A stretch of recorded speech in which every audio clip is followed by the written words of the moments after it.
नमस्कार भाइयों बहनों। आज का जो वीडियो है वो भी एक छोटी मोटी जानकारी है आप लोगों के लिए। आशा करता हूँ कि आपको अच्छी लगेगी। तो ये जो जानकारी है ये कुछ लोगों की जानकारी है और ये बताना आपको ज़रूरी है जो कि हुई थी। तो ये उस तरीके की बात है। तो होता ही है जो मैं बताने की आपको कोशिश करूँगा वीडियो के ज़रिए से कि जैसे भिंड मुरैना साइड में पहले जो चंबल नदी थी उसको पार करा करते थे। तो नदी में जो नाव हुआ करती थी जिससे पार करा करते थे, क्योंकि पुल वगैरह उस समय बहुत कम बने हुए थे तो काफ़ी दूर थे उन गाँवों से। तो लोग ज़्यादातर अपने बस वस से उतर के और अपने आ जाया करते थे बैलगाड़ी वगैरह से। आगे जाके वो नाव पकड़ लिया करते थे। ये उस तरीके की पुरानी घटना है ये। तो इस पर मैं प्रकाश डालता हूँ वो। तो इटावा से आगे उदी मोड़ पड़ता है, उससे थोड़ा आगे चले जाएंगे तो जैतपुर है, उससे बाएं साइड में आप चलेंगे तो ये जो भिंड वगैरह है इसका एरिया पड़ जाता है, भिंड मुरैना।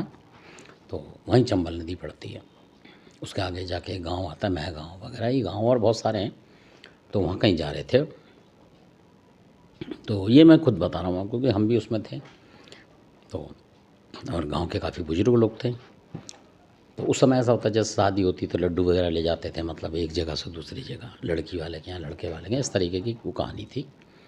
तो अब आप कहेंगे ये कहानी क्या है? वो कहानी ये है कि इसमें आपको किसी देवता की ताकत पता लगेगी, वो बताने का प्रयास कर रहा हूँ मैं आपको। और बहुत ही छोटा वीडियो है। तो जब वो उसमें बैठ गए नाव में, चंबल में बैठ गए वो लोग, बड़े बुजुर्ग थे तो उनको जो जानते थे वो करना था, पर वो कुछ भूल गए। ये बात बता रहा हूँ मैं कि कई बार आदमी भूल जाता है गलती से।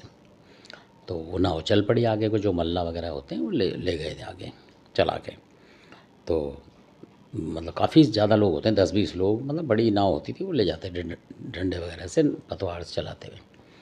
तो जब वो आगे गई नाव तो आधे बीच में जाने के बाद वो चंबल में नाव जो घूम गई, मतलब जहाँ जाना था उसे तट पे वहाँ नहीं गई और दूसरी तरफ बहने लगी जहाँ नदी की धार थी, और बहुत तरीके से डामाडोल सी होने लगी। तो जब लोगों ने चंबल में झांक के देखा तो उसमें जो घड़ियाल होते हैं वो हमेशा रहते हैं। चंबल में बहुत ज़्यादा घड़ियाल हैं, आपको ऊपर ही तैरते हुए दिख जाएंगे। तो उन घड़ियालों को पता लग गया कि नाव उल्टी पुल्टी हो रही है, क्या पता गिरे हैं इसमें से तो हम पकड़ेंगे। भाई जीव जंतु तो अपने खाने के चक्कर में रहते हैं। तो ये बिल्कुल असली घटना है। और चंबल साइड के जो महगांव साइड के जो लोग होंगे वो समझ रहे होंगे इस बात को, उनको पता होगा इस घटना का कि हाथ हुई थी। मतलब इतनी बड़ी घटना नहीं है, सिर्फ मैं तो एक वाक्य बता रहा हूँ। तो वो नाव उल्टी सुल्टी चलने लगी। अब लोग सोचने लगे कि नाव सीधी कैसे करें। वो जो नाव वाला था वो भी घबरा गया लास्ट में। तो पहले ऐसा कह देते थे यार कौन पापी बैठा है इसमें, मतलब तो नाव डूब रही है उस तरीके से ऐसा। अब उसमें कौन ढूंढे, बारी बारी से उसमें कूदेंगे थोड़ी। ये मैं थोड़ा हाथ से बता रहा हूँ आपको थोड़ा सा। उसमें तो सारे डरे हुए थे कि उन्हें पता था अगर कोई तैरने वाला था वो भी मना कर दिया कि कोई कूदना मत इसमें, चंबल में डर के मारे नाव से क्यों तैरोगे तो वो मगरमच्छ जो हैं घड़ियाल वो पकड़ देंगे आपको। तो सब बैठे थे, हम भी बैठे थे डर के। हम तो शहरों के लोग थे, हम तो वैसे ही तैरना नहीं जानते, तो हम क्या कूदेंगे उसमें। हम तो भगवान के भरोसे ही बैठे हुए थे सारे, बहुत सारे थे। तो चल दिए। तो अब क्या होता आप देखिए कमाल कि वो नाव उनसे भी कवर नहीं हो रही। मतलब उनके पास एक वो था कांटा सा जो रस्सी फेंकते हैं तो किनारे पे चली जाती थी वो रस्सी, पर वो किसी पेड़ रुख को पकड़ नहीं रहा था। वो कांटा टाइप का होता है जो फंस जाता है, बताते हैं कि अगर नाव ऐसी स्थिति में आ जाए तो वो फेंकते थे बहुत दूर तक उसको। रस्सी जैसी होती थी उसमें कांटा होता था, 4-5-6 होते थे उसके मुँह अलग तरीके के, वो फंस जाते कहीं ना कहीं, मिट्टी को भी पकड़ लेते थे। तो फिर उसको खींच के नाव को किनारे ले आते थे, पर वो पकड़ नहीं रहा। देखो कई बार फेंका उन्होंने, पकड़ नहीं रहा। अब सब होपलेस हो गए कि भाई कांटा भी नहीं पकड़ रहा। और जो लोग भी भाग रहे थे परली तरफ, उन्हें पता लग गया था कि ये नाव डामाडोल हो गई, तो वो वैसे भाग रहे थे। पर वो कांटा वहाँ तक जाए जब, तो वो फेंक रहे थे तो उनको भी डर था ही कांटा लगेगा, तो वो दूर थे। जैसे ही वो पास आए जब तक वो कांटा खींच ले वापस, नाव वापस आ जाए। तो किनारे पे गई नहीं, बीचों बीच में चली। तब उनको याद आया, उन्होंने कहा भाई ऐसा करा, आज गलती हो गई किससे। तब ये बात बताने की जो बात है वो ज़रूरी वो ये है नाव की घटना।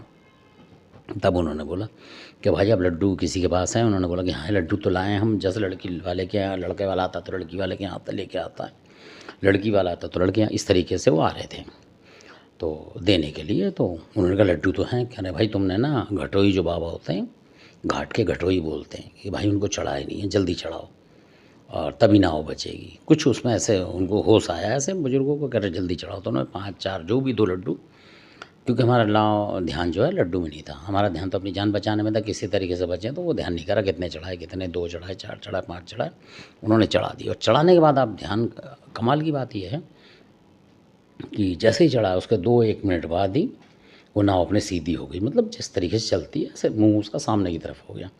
फिर उन्होंने कांटा फेंका और वो कांटा कुदरती फंस गया जाके आगे ज़मीन में, और उसने नाव धीरे धीरे खींची और फिर चलाई तो वो सीधी तरीके से चल के किनारे लग गई, जहाँ लगनी थी वहीं पहुँच गई नाव। तो मेरा मकसद ये है बताने का, तब उन लोगों ने बताया कि जो घटोई बाबा होते हैं ये घाट के होते हैं, और ये मतलब अगर आप शादी ब्याह करने जा रहे हो, कुछ कर रहे हो और आपने इनको लड्डू उसमें नहीं चढ़ाए, जो भी नदी हो, वो चंबल नदी थी, वहाँ के होंगे वो घटोई जो बाबा, अगर नहीं चढ़ाएंगे तो वो कहते हैं नाव को भी उल्टा देते हैं, घुमा देते हैं वो, मतलब पर सबक दे रहे थे वो कि भाई ये इनसे नादानी में हो गया, तो इसलिए, नहीं तो पलट भी सकते थे नाव को। तो उनकी शक्ति इतनी प्रचंड होती है। तब उन लोगों ने बोला, गांव वालों ने, कि हमसे गलती हो गई। और वो कहते हैं कि जब भी कोई तैरता या नदी में डूब जाते हैं जैसे, तो घटोई बाबा का नाम लेते हैं। तो फिर कई बार उसके अंदर, जल के अंदर जो एक जलडुब्बा टाइप का एक होता है, एक कुछ होता है जो कि आदमी को खींच लेता है, बताते हैं अंदर। आपने देखा हो कई नदी में तैरते तैरते अपना डूब जाते हैं, तो कहते हैं वो जलडुब्बा एक होता है, प्रेत होता है वो एक, वो खींच लेता है अंदर आदमी को और अंदर ही गाड़ देता है वो ले जाके। तो वो कह रहे थे कि घटोई बाबा उससे भी रक्षा करते हैं, मतलब कोई भी चीज़ होगी अंदर शैतानी, तो घटोई बाबा वहाँ डूब नहीं देंगे किसी को भी, यानी नुकसान नहीं होने देते वो। और भी बहुत सारी ताकतें होंगी उनकी, घटोई बाबा की, तो उनको घटोई बोलते हैं, घाट का घटोई। तो बहुत सारे पूछ रहे थे घटोई क्या होते हैं, तो मैं ये बता रहा हूँ कि वो घाट पे रहते हैं, और जब भी आप शादी ब्याह कुछ शुभ अवसर होगा तो उनका 2-1 लड्डू जो भी प्रसाद है वो चढ़ाना पड़ता है। किनारे पे चढ़ा और आप अब नदी वगैरह पार करो, अगर नदी पार करते हैं तो, या वैसे भी है तो उनके घर के गांव के आसपास आपके हो तो वहाँ उनको चढ़ाना ही पड़ता है, कुछ ऐसा है उनका, और कुछ नहीं होता उनका ज़्यादा, इस तरीके से है। तो मैं ये दिखा रहा था आपको कि एक लड्डू ना चढ़ाने से उन्होंने पूरी पूरी नाव घुमा दी। तो ऐसे भी देवता होते हैं और इनमें शक्ति होती है। तो मेरा बताने का मकसद ये था कि बहुत सारे लोग पूछ रहे थे घटोई बाबा, तो वो घटोई बाबा होते हैं। हालांकि हमने वहाँ मंदिर वंदिर नहीं देखा घटोई बाबा का, क्योंकि हम जहाँ जा रहे थे वहाँ तो जा रहे थे अपने गांव की तरफ, जिस गांव की तरफ, तो बताया उन बुजुर्गों ने कि भाई घटोई बाबा की बहुत शक्ति होती है, क्योंकि अगर नहीं दोगे इनका मान सम्मान तो ये फिर घुमाते हैं नाव को, मतलब अगर उसमें कोई जानवर ही बैठा हो तो उसको बिदगा देते हैं वो। जैसे अगर घोड़ा ले जा रहे हैं, बैल वगैरह ले जा रहे हैं उसमें, तो उसको बिदगा देंगे, तो उसको बिदकते ही वो नाव घूम जाएगी आपकी। करें ऐसा भी करते हैं ये, तो इसलिए तो बड़ा हिसाब है उनका इस तरीके से। तो वो बता रहे थे, फिर उन्होंने पूजा पाठ करी उनकी, मतलब पानी में चढ़ा के हाथ जोड़ लिए, इतने पे ही शांत हो गए वो और नाव किनारे लग गए। फिर बाद में उनको पता लगा तो लोगों ने कहा भाई ऐसी गलती मत करो, आओगे और जाओगे, जब भी ऐसे चढ़ा के जाना आप इस तरीके, जब यहाँ से वापस हो गए अपने गाँव की तरफ तब भी ऐसा करना, अलग से रख लेना इनके। तो ये महिमा थी उनकी, मतलब मेरे बताने का मकसद ये है कि ये छोटी छोटी जानकारी हैं, हो सकता है आपके काम ना आए, पर ये जाननी ज़रूरी है कि नदी तालाब के पास कौन सा देवता होता है जो आपको बचा सकता है। मान लीजिए आप डूबने लगे भी गलती से किसी जमुना गंगा में कहीं, तो आप घटोई बाबा का नाम लेंगे कि बाबा तेरा प्रसाद चढ़ाएंगे या कुछ हो, तो हो सकता है कि वो आपकी मदद कर दें। ये पता तो होना चाहिए, कई बार लोग नदी में नहाते नहाते डूब जाते हैं, उन्होंने पता ही नहीं होता कि बचाएगा कौन, तो ये पता होना चाहिए इस तरीके से। ये मकसद था मेरा, और आशा करता हूँ आपको वीडियो अच्छा लगा हो तो सब्सक्राइब करें, शेयर करें, लाइक करें और कमेंट्स ज़्यादा से ज़्यादा करें कि ऐसी छोटी मोटी आपको जानकारी चाहिए हो। कई बार छोटी जानकारी बहुत बड़ा काम कर जाती है, तो कोई भी जानकारी छोटी नहीं होती मेरे हिसाब से। आपने वीडियो देखा इसके लिए बहुत बहुत धन्यवाद।